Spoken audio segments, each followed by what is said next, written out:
beli tomat di ladang Pak Camat. Kalau di dunia dan di akhirat mau selamat, jawablah salam saya dengan semangat. Assalamualaikum warahmatullahi wabarakatuh.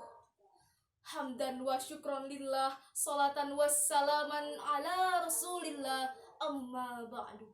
Segala puja dan puji hanyalah bagi Allah Subhanahu wa Ta'ala atas rahman dan rahimnya. Pada saat ini kita masih diberikan ketabahan dan kesabaran memegang teguh iman kita, mengemban amanah yang dipikulkan kepada kita, baik sebagai pemimpin di sekolah, keluarga, masyarakat, negara, maupun seorang pribadi muslim yang taat akan ajaran Allah Ta'ala. Kemudian salawat dan salam senantiasa kita peruntukkan kepada Nabi Allah Muhammad Sallallahu Alaihi Wasallam. Allahumma salli ala Sayyidina Muhammad wa ala ali Sayyidina Muhammad.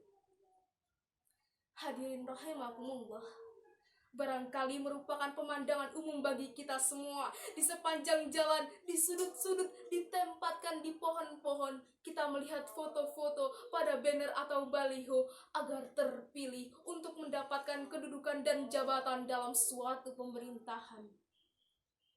Hadirin, suatu negara akan memerlukan pemimpin agar berjalan roda pemerintahannya dengan baik, tentu dengan mengorganisir, merencanakan, dan menata negara ini agar masyarakat menjadi aman dan sejahtera. Namun, pemimpin seperti apa yang dikehendaki oleh Islam? Sebagaimana hadirin Allah berfirman dalam Quran surah Yusuf ayat 54 dan 55 yang dapat kita pahami bahwa kedudukan tinggi yang diberikan Nabi Yusuf alaihissalam beliau jalankan dengan dua modal kriteria. Pertama, hafiz atau kecakapan menjaga amanah, jujur dan dapat dipercaya. Dan kedua, alim, yaitu kemampuan intelektual, cerdik, pandai, dan memiliki pengetahuan handal dalam menjalankan tugas-tugasnya. Hadirin, jabatan yang ia sandang pula bukan karena ia datang meminta-minta atau mencalonkan diri, tetapi jabatan itu diberikan sendiri oleh seorang raja. Dua sifat tersebut, hadirin, merupakan pilar penyangga kesuksesan dalam setiap pekerjaan Yusuf alaihissalam. Beliau pula bekerja dalam rangka menegakkan kebenaran dan keadilan serta membantu mengatasi krisis yang melanda bangsa saat itu.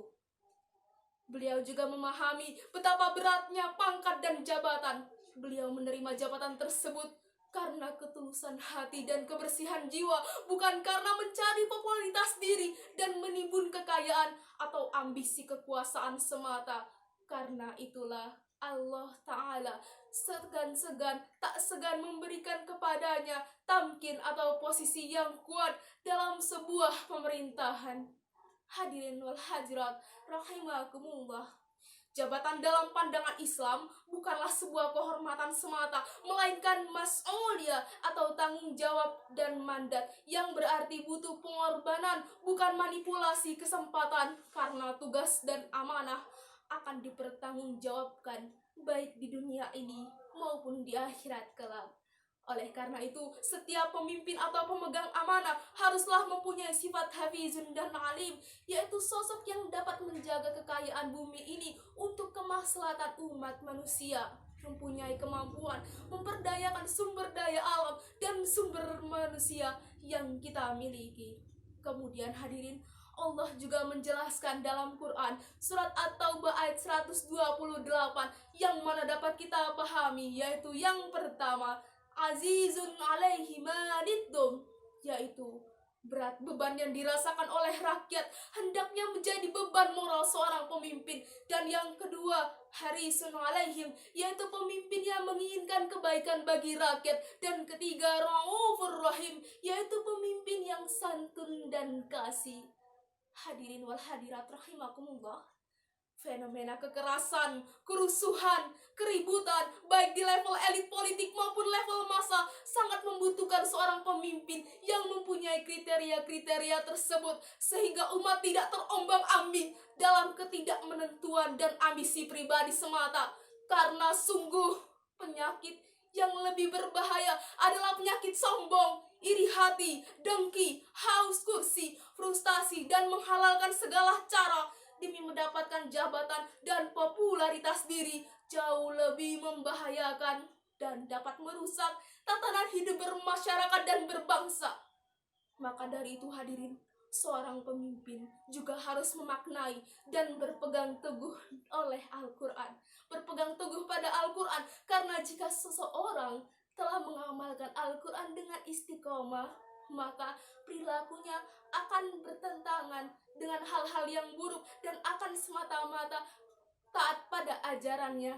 Sebagaimana hadirin, siapapun dia dan apapun profesinya, seorang pejabat, jika menjadikan Al-Quran sebagai petunjuk hidupnya, maka dia tidak akan berbuat korupsi meskipun rakyatnya tidak mengetahuinya. Begitu pula seorang pedagang, ia tidak akan berani berbuat curang mengurangi timbangan meskipun pembelinya tidak mengerti. Dan seorang suami, dia tidak akan berbuat selingkuh meskipun ia sedang sendiri. Dan pemuda-pemudi yang sedang asik memadu kasih, jika menjadikan Al-Quran sebagai petunjuk hidupnya, maka dia tidak akan berani berbuat macam-macam meskipun keadaannya mendukung senyap dan sepi.